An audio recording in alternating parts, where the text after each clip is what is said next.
Hey, I'm Brian Van, SportBikeTrackHere.com, and today we're going to break down the all-new Scorpion EXO-R330 full-face helmet.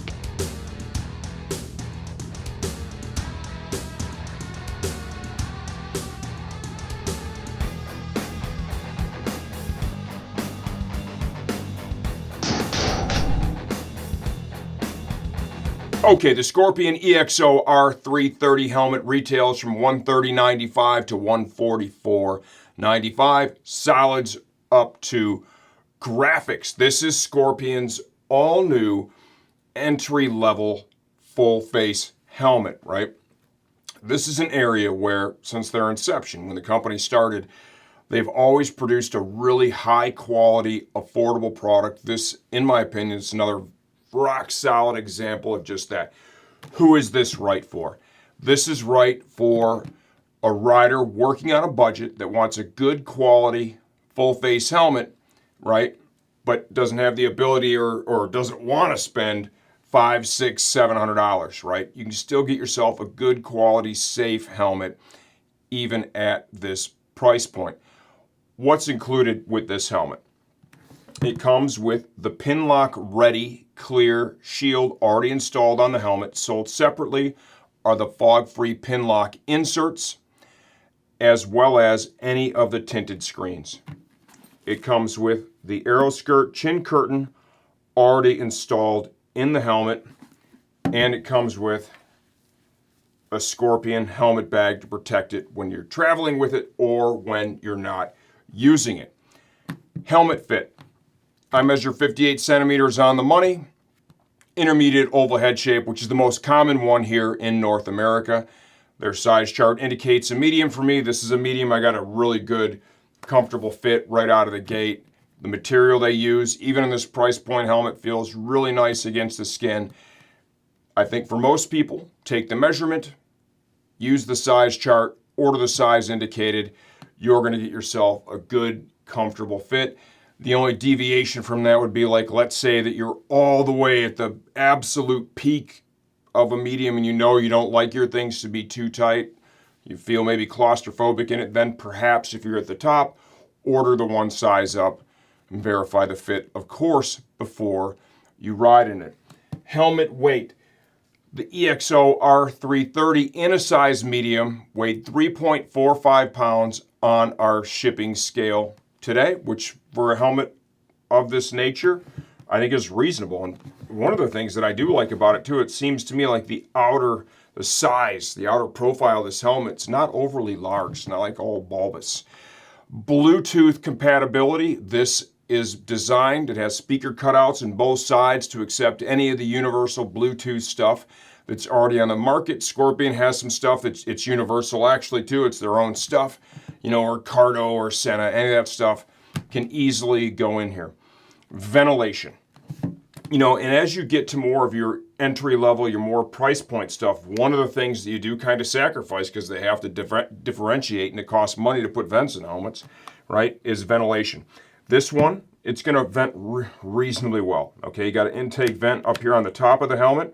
That's either on or off. You have a two-stage vent here in the chin bar.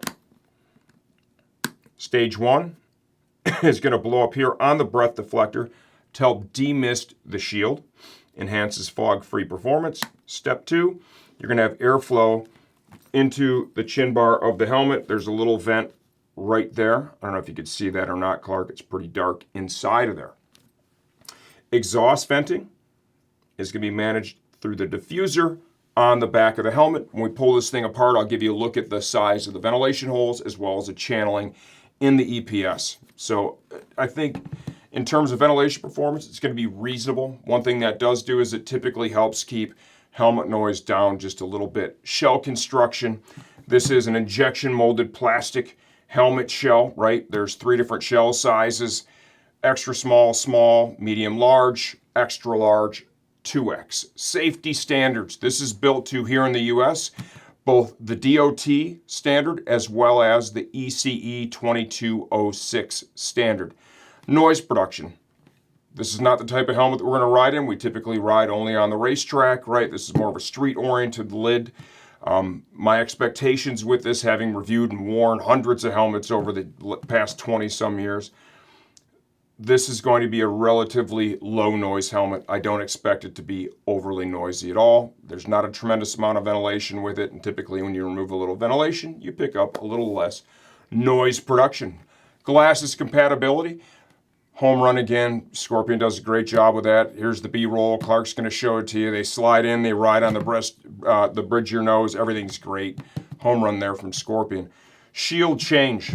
This one's really easy. One thing I do really like here is I like a centrally located helmet shield lock. It's the most secure way to do it, and what it also does is it helps to seal the helmet shield really good. Like when you lock, some brands used to do it like over here on just the edge. Everyone's moved to the middle now. That would pull uneven, and it would kind of screw up the helmet seal. You know, you get a little air intrusion and stuff in there, so I like that. To remove it, raise the helmet shield up all the way. There's a little trigger right here. Just kind of push up on that. It's a very easy mechanism. Off it comes. There are your pin lock insert tabs right there. If you decide to add that on, you know, if you live in an area where fog can be an issue, it's a rainy environment, whatever, you get a lot of cooler temps in the mornings where fog can be an issue. You add that on, it's not super expensive, right? And it works amazing. It's the best, bar none. It's the benchmark for fog-free performance. What I would encourage anyone to do is before you just buy that right out of the gate, ride it. If you have your vents open when you're moving, you're not going to have any fog build up on the shield. The air blows up on the shield. It keeps it circulating, right? See if that's enough for you. Right? And we're all built different. We all breathe different. You know, some people, if you're a real heavy breather, maybe it's going to fog a little bit more. But just before you spend the extra money, you know, I would take it for a ride and see where you're at with it. To reinstall the shield, you want to mimic that upwardmost position. You'll kind of feel that center tab drop in and then kind of just pull forward, put a little pressure down. Don't even have to touch the release. Like so.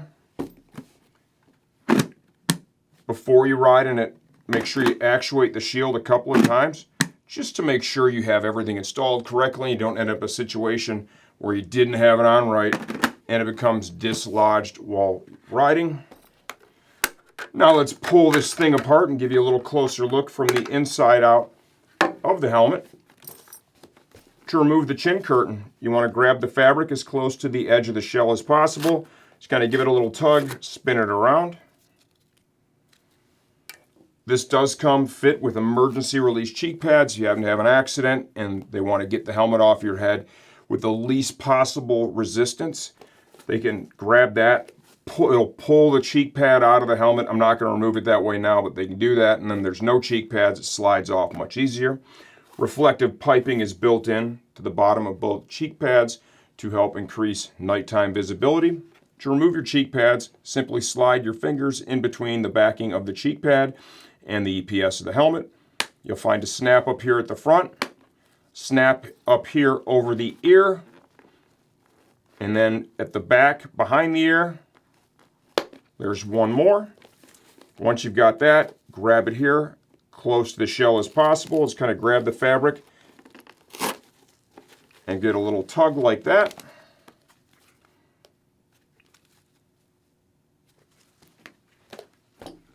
Repeat the process, of course, on the other side.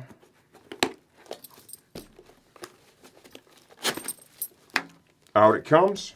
To remove your top liner, slide your thumb in between the EPS of the helmet and the backing of the top liner. It's going to release the snap. Slide your hand underneath the top liner and get your finger underneath the plastic tab that the top liner is sewn to. And just kind of work it around. You're going to wedge it in between the EPS of the helmet and the backing of the top liner. Even for a price point helmet, the quality of that is solid. Can you see the speaker cutout? Yep. Ample size for the speaker cutouts on both sides. You'll see inside the channeling on the EPS runs from front to back. There are your ventilation holes, front and back. Very basic ventilation design, but that's what you'll typically see in a price point helmet. All in all, what do I think of this? I mean, I like the exterior shape. It looks kind of sporty for sure. The price is great for this price point. I think the quality exceeds expectations. Scorpion did a solid job with this. You know, if this is the price point that you're working in, this one absolutely should be on the short list before you go ahead and make your purchase. If you have any questions, leave those in the comments section of this video. I answer all that stuff myself. And I'm always here to help you choose the right helmet for your next ride.